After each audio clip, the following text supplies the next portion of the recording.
व इथे जमलेले माझे विद्यार्थी मैत्रिणींनो, हिंदवी स्वराज्याचे संस्थापक, एक कुशल प्रशासक, कडक व नियोजन शासन करते, आपल्या सर्वांचे आराध्य दैवत असणारे छत्रपती शिवाजी महाराज यांची आज जयंती.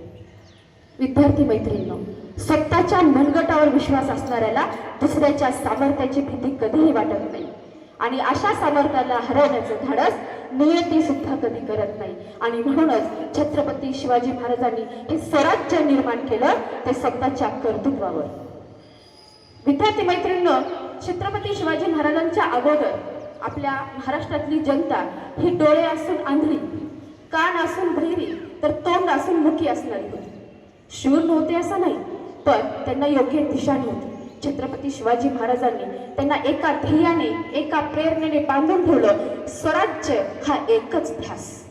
आणि शिवाजी महाराजांनी हे छत्रपती स्वराज्य आपलं स्वराज्य निर्माण केलं, ते 18 पगड जातीतील लोकांना एकत्र घेऊनच. आणि म्हणूनच आधी लगीन कोंढाण्याचं, मग माझ्या रायबाचं असं म्हणणारे हजारो तानाजी माणूसही तयार झाले. आता तुम्ही विद्यार्थी मैत्रिणींच्या अनेक मनोगतातून शिवाजी महाराजांचं ऐकलेलंच आहे. 1647ला तोरणा किल्ला जिंकून स्वराज्याचं तोरण त्यांनी बांधलं. काही एक दोन प्रसंग मी फक्त तुम्हाला सांगते. 6 जून 1674ला शिवाजी महाराजांचा राज्याभिषेक रायगडावर झाला. बऱ्याच मुलींनी रायगडाला भेटी पण दिल्या असतील. रायगड तसा उंच दुर्ग, 65 किल्ल्यांचं त्याला असं संरक्षण आहे आणि 65 किल्ल्यामध्ये सर्वात उंच असणारा हा रायगड आहे. चढताना तसा तो कठीण आहे. राज्याभिषेक प्रसंग खूप मोठा आणि अगदी दिमागदार सोहळा होता. राजांनी अनेक देश विदेशातील पराक्रमी लोकांना, सामान्य जनतेपासून ते मोठ्या व्यक्तींना आमंत्रण दिलेलं होतं. त्याच्यामध्ये इंग्रज सुद्धा होते. त्यावेळेस टॉम्सन नावाचे एक इंग्रज अधिकारी आले होते. इंग्रज म्हटले की चौकशी बुद्धीचे बारकाईनं त्यांचं सगळं निरीक्षण चालू होतं. आणि तिथे राज्याभिषेक प्रसंगी 2 मोठे हत्ती त्यांना दिसले. इंग्रजांना प्रश्न पडला की जिथं माणसांना चढायला एवढी तकलीफ होते की माणसं सहजासहजी चढू शकत नाहीत, तिथे एवढे मोठे बलाढ्य हत्ती रायगडावर आणले कसे असतील, चढले कसे असतील. त्याच्या मनात ह्या प्रश्नाला घालमेल झाली की याचं उत्तर मला देईल कोण. तो सतत मनात प्रश्न त्याचा घोळत होता. मग जेव्हा शिवाजी महाराजांना भेटण्याचा प्रसंग आला नजराण देण्यास, तेव्हा महाराजांना इंग्रज टॉम्सन यांनी विनंती केली की महाराज, माझ्या मनात एक प्रश्न आहे आणि मला खात्री आहे की तुम्ही माझ्या प्रश्नाचे निरसन कराल. तेव्हा महाराज म्हटले, बोला. महाराज, की जिथं रायगड चढायला आपली एवढी घालमेल होते, तिथे हे बलाढ्य हत्ती रायगडावर आले कसे? तेव्हा महाराज हसून म्हटले, जसं आपण आलो खालूनवर तसं नाही महाराज. मला सांगा की त्या काळात क्रेन किंवा एरोप्लेन असं काहीही नव्हतं. हे महाराज, हत्ती एवढे मोठे बलाढ्य हत्ती रायगड चढणं शक्यच नाही, कसे आणले मला सांगा. तेव्हा महाराजांनी सांगितलं की कर्नाटकमधून 2 हत्तीची पिल्लं छोटी होती, तेव्हाच त्यांची पारख करून ते हत्तीची पिल्लं आणली गेली. त्यांना हत्तीच्या पिल्लांना डोंगर चढण्याचा सराव केला. कसा केला तर जो चारा असायचा, आपला एक मावळा डोक्यावरती चारा घेऊन तो हत्तीच्या पुढे पळायचा आणि हत्ती तो चारा मिळवण्यासाठी त्यांच्या पाठीमागे जायचे. आणि असं करत करत ते रायगड बांधण्यापूर्वी त्या रायगडावर हत्तीचे पिल्लं त्या चाऱ्याच्या आमिषानं, म्हणजे फक्त त्या हत्तीच्या पिल्लाचं लक्ष होतं त्या चाऱ्याकडे, आणि ते त्यांना रायगडावर आणण्यात आले.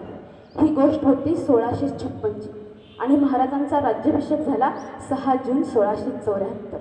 विद्यार्थी मैत्रिणींनो, 18 वर्षापूर्वी महाराजांनी हे नियोजन केलेलं होतं की माझा राज्याभिषेक होणार, मी स्वराज्याचा राजा होणार आणि याच किल्ल्यावर माझा राज्याभिषेक होणार. याला म्हणतात नियोजन.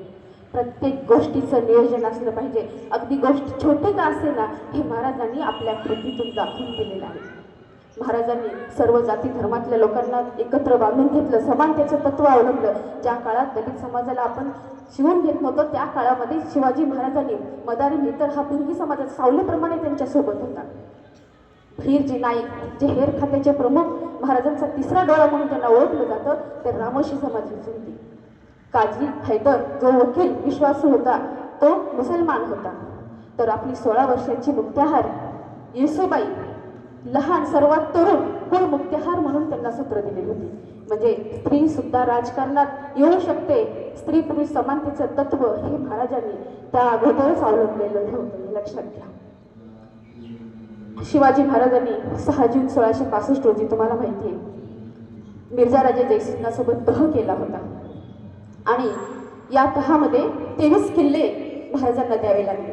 काही वेळा जर पुढे उंच झेप घ्यायची असेल तर 4 पावलं मागं यावं लागतं आणि म्हणून असे 23 किल्ले एका वर्षात 23 किल्ल्याचे 27 किल्ले जिंकून दिले.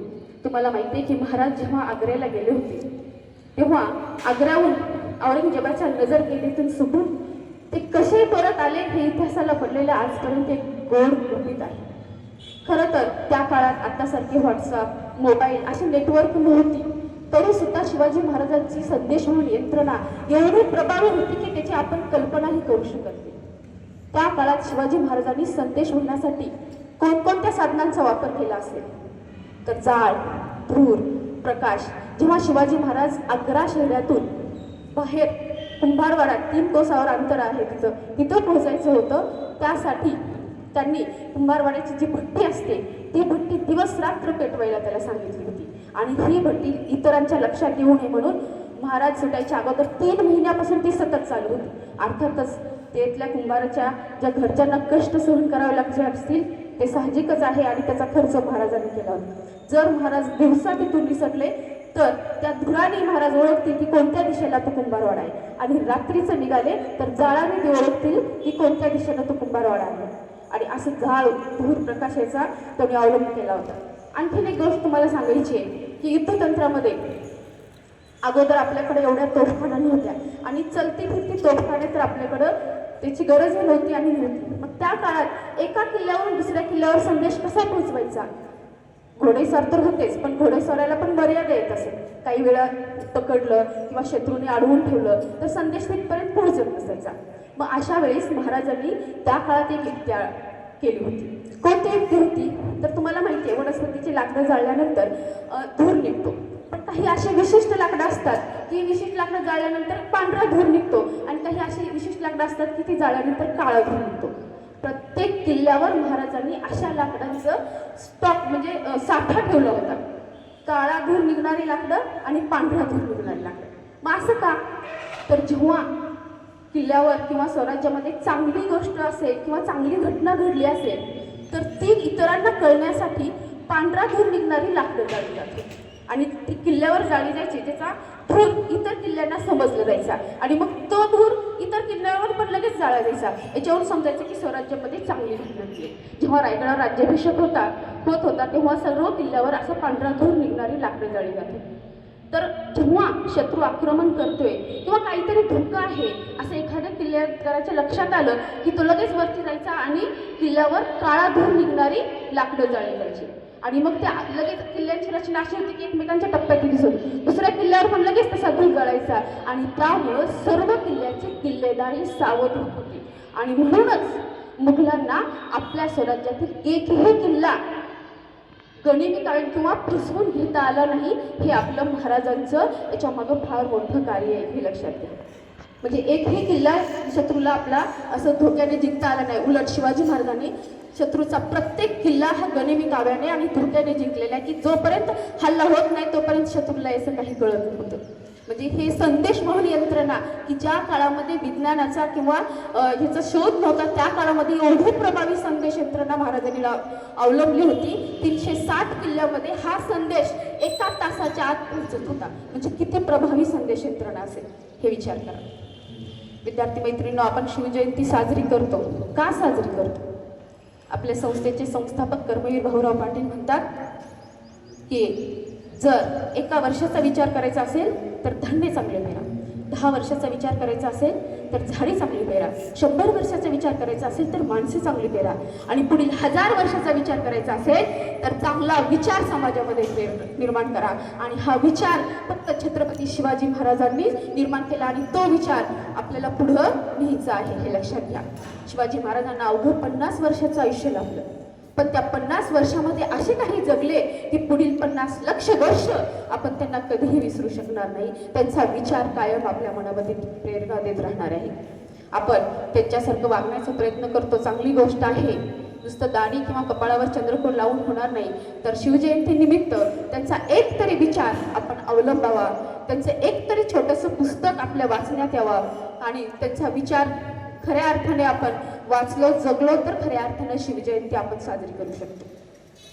या निमित्तानं मला बोलण्याची संधी संयोजकांनी दिली त्याबद्दल धन्यवाद. धन्यवाद.